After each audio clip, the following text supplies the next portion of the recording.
복된 주일입니다. 주 하나님께서 오늘도 함께 하셔서 영광을 받으실 때 우리에게 신령한 복과 은혜를 도와주실 줄로 믿습니다.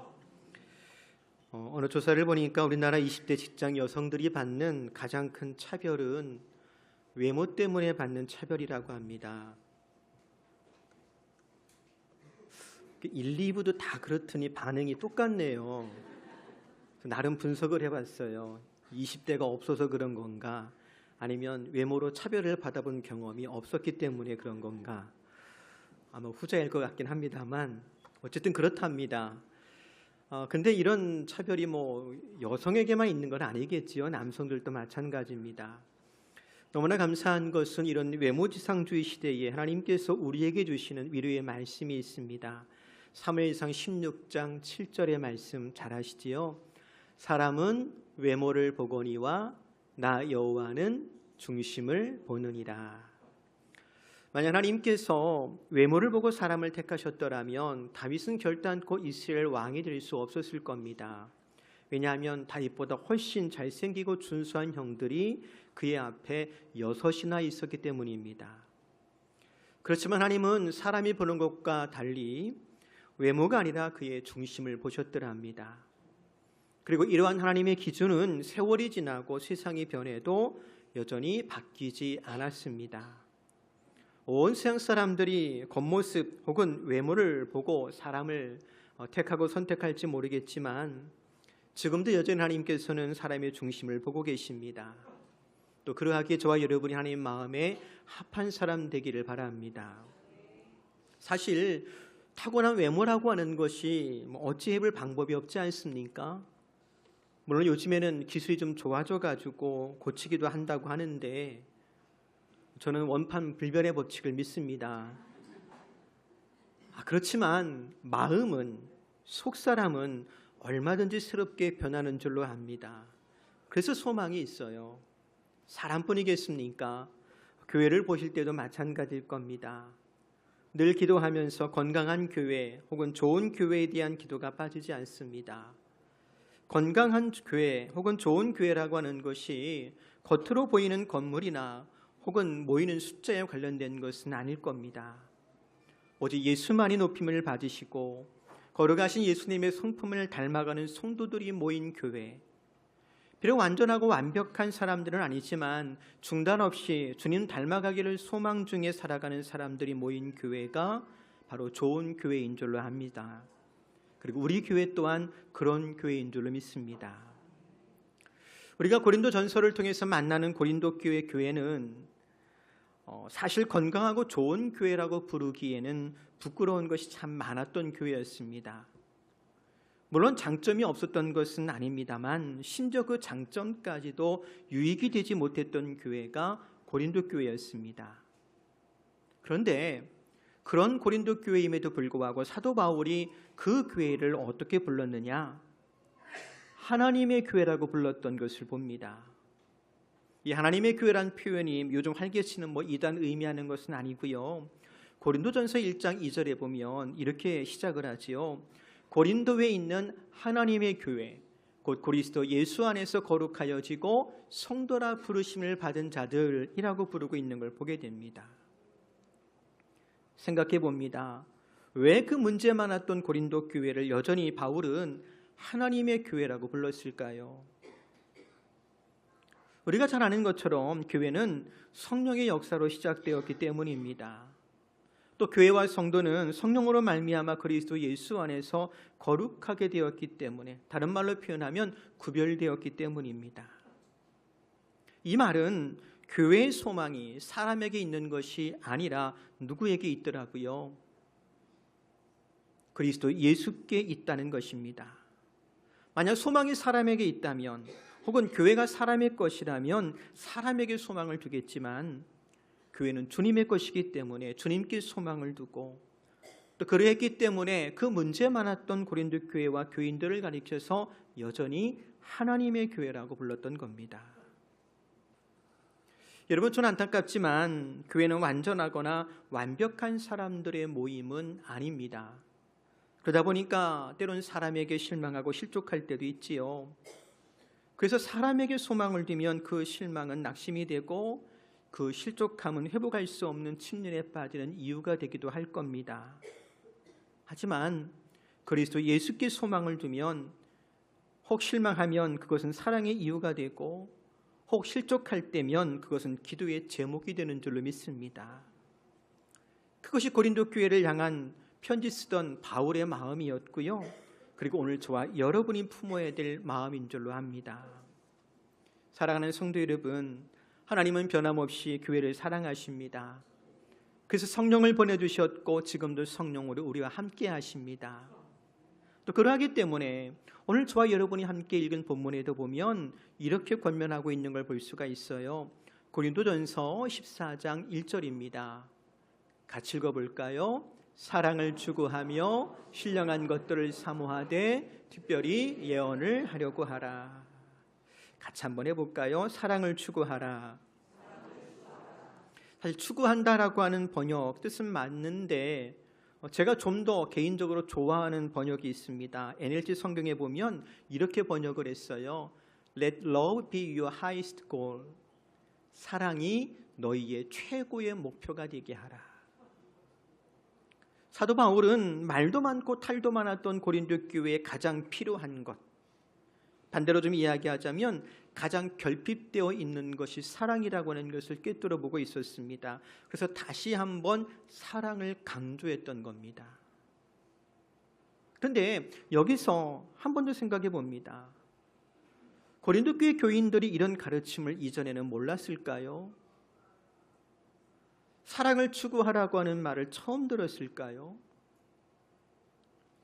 사랑을 최고의 목표로 삼으라고 하는 이런 권면을 그들이 처음 들었을까요? 우리는 어떻습니까? 그리스도인의 삶의 기본이 사랑이라고 하는 것을 알아요, 몰라요? 알지요. 너무 잘 압니다.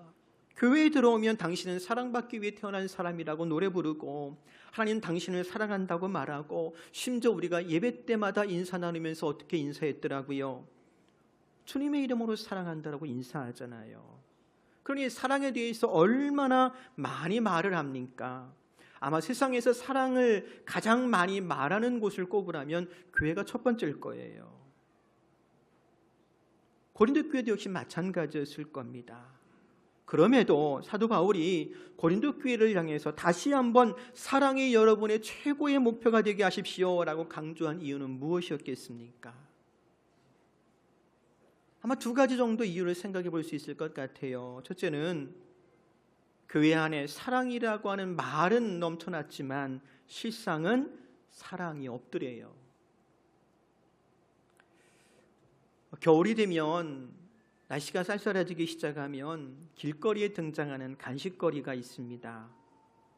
붕어빵이요. 근데 여러분 이런 말이 있잖아요. 붕어빵에는 붕어가 없다. 맞아요.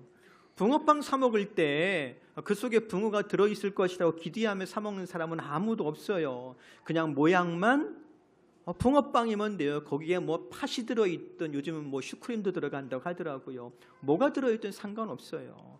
모양만 붕어빵이면 돼요.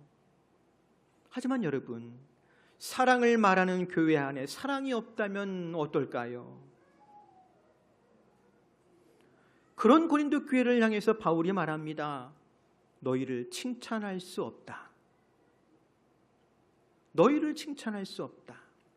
하나님의 교회를 향해서 모질게 책망하거나 비난할 수는 없었기에 칭찬할 수 없다라고 애들러 말하고 있기는 있지만 이 말 속에 담겨져 있는 의미는 매우 심각합니다. 그래서 고린도전서 13장에 보면 사랑의 속성에 대해서 길게 소개하는데요. 먼저 1절에 이렇게 시작하고 있는 걸 볼 수가 있어요. 내가 사람의 방언과 천사의 말을 할지라도 사랑이 없으면 소리나는 구리와 울리는 꽹과리가 된다. 그저 말뿐인 사랑은 소리나는 구리나 울리는 꽹과리에 불과할 뿐이랍니다. 그래서 사랑에 대해서 강조한 거예요. 두 번째로 만약 고린도 교회에 사랑이 있었다면 그것은 아마도 왜곡된 사랑이 있었을 겁니다. 사랑은 사랑인데 어떤 사랑이요? 왜곡된 사랑. 그 왜곡된 사랑이 뭘까? 자기만 사랑하는 거예요. 하나님을 사랑하고 이웃을 사랑하는 것이 아니라 누구만 사랑한다고요? 나만 사랑하는 거예요. 근데 여러분, 이것은 그리스도 예수께서 말씀하신 사랑이 아니지요. 성경에 말씀하시는 사랑이 아닙니다. 그런데 고린도 교회 교인들은 지독한 자기 사랑에 빠져 있었더랍니다. 그래서 오늘 본문에 보면 방언과 예언에 대해서 말씀하세요. 표면적으로는 은사에 관한 충고요 권면인 것 같습니다만 사실은 고린도 교회 교인들의 왜곡된 자기 사랑에 대해서 책망하는 말씀입니다. 보세요. 방언과 예언은 공통점이 있습니다. 다 성령의 은사이긴 합니다만 특별히 입술을 통해 그 은사가 나타난다는 거예요. 쉽게 말하면 말의 은사입니다. 그럼 방언은 뭘까? 2절에 보니까 이렇게 소개합니다. 방언을 말하는 자는 사람에게 하지 아니하고 하나님께 하나니 이는 알아듣는 자가 없고 영어로 비밀을 말함이라. 여기서 말하고 있는 방언은 쉽게 좀 표현하자면 방언 기도를 가리킵니다. 그 누구도 알아들을 수 없어요. 심지어 때로는 그 방언을 말하는 자신도 그 의미를 알지 못합니다. 다만 하나님을 향한 기도일 뿐입니다. 그러하기에 4절을 보면 방언을 가리켜서 영적으로 자기만 성장시킨다라고 적습니다. 하지만 생각해 보십시오. 본래 은사라고 하는 것은 하나님의 선물인데 왜 하나님께서 선물을 주시느냐? 덕을 세우라고 주신 거예요. 남을 유익하게 하라고 은사를 주십니다. 근데 방언은 그 자체로는 그 같은 기능을 하지 못하더랍니다. 반면에 예언은 무엇입니까? 3절에 보니까 이렇게 소개해요. 그러나 예언하는 자는 사람에게 말하여 덕을 세우며 권면하며 위로하는 것이요. 세상 사람들은 예언하면 미래의 일을 알아맞추고 미래의 일을 말하는 것으로 이해합니다만 성경의 예언은 그런 뜻이 아닙니다. 예언이라는 한자도 다르고요. 영어로 프리딕트와 프라퍼시는 다른 말입니다. 그래서 성경이 말씀하시는 예언은 하나님 말씀 전하는 거예요. 물론 하나님 말씀 속에는 미래적인 내용도 있을 수 있겠습니다만 하나님 말씀은 언제나 현실에 뿌리내리고 있는 걸 보게 됩니다. 그래서 성경이 말씀하시는 예언을 현대적 단어로 가장 잘 설명한 단어가 설교 혹은 하나님 말씀 전하는 겁니다. 그래서 현대어 성경은 4절을 어떻게 번역하느냐? 하나님의 말씀을 설교하며 예언하는 사람은 교회 전체가 거룩하고 행복하게 성장하도록 돕는 것입니다 라고 번역한 걸 보게 돼요. 그렇다면 여기서 한 번 더 생각해 보지요. 왜 바울은 방언과 예언을 비교해서 이렇게 설명하고 있을까요? 그 이유는 다른 게 아니고 말 때문입니다. 어떤 말은 자기만 유익하게 하고 어떤 말은 교회를 유익하게 하더라는 거예요. 근데 고린도 교회는 방언을 중시하는 경향이 있었더랍니다. 그냥 중요시하는 정도가 아니고 하나님 말씀 전하는 것을 무시하고 오직 방언만을 신비한 은사요 최고의 은사로 간주하는 경향이 있었더랍니다. 그래서 심지어 방언하는 사람들은 영적 우월감에 빠져 있기도 했더랍니다. 그리고 그렇게 영적 우월감에 빠져 있는 사람들의 말이 주변 사람들에게는 찌르는 가시가 되는 거예요. 이런 고린도 교회의 정서는 무엇을 나타내느냐? 고린도 교회 교인들은 하나님의 교회를 유익하게 하라고 주신 선물인 은사조차도 영적인 일에 있어서조차도 자기 사랑에 집착하고 있었다라고 하는 것입니다. 그러니 생각해 보세요. 그들의 신앙생활이 얼마나 이기적이었겠습니까? 그런 이기적인 신앙생활을 가리켜 뭐라고 그러지요? 나만 잘 되면 돼. 우리만 복 받으면 돼. 이걸 무슨 신앙이라고 불러요? 기복신앙이라고 불러요. 기복신앙 혹은 왜곡된 자기 사랑에 집착하는 신앙인은 그 말과 행실을 통하여 삶을 통해서 주님이 말씀하셨던 그 사랑이 드러날 수가 없습니다. 심지어 영적인 은사조차도 변질시키는 것이 바로 이런 기복신앙이고 자기 사랑입니다. 그래서 사도 바울은 고린도 교회를 향해서 너희에게 가장 좋은 길을 보이리라 라고 말하면서 사랑을 최고의 목표로 삼으라고 강조했던 거예요. 결탄코 울리는 구리와 꽹가리가 되지 말라고, 소리나는 구리가 되지 말라고 합니다. 사실 소리나는 구리나 울리는 꽹가리가 무엇을 의미하느냐? 그 당시 우상 숭배하던 사람처럼 되지 말라는 뜻입니다. 왜냐하면 그 당시 우상을 섬기는 신전에 가면 그런 거 두드리고 있었거든요.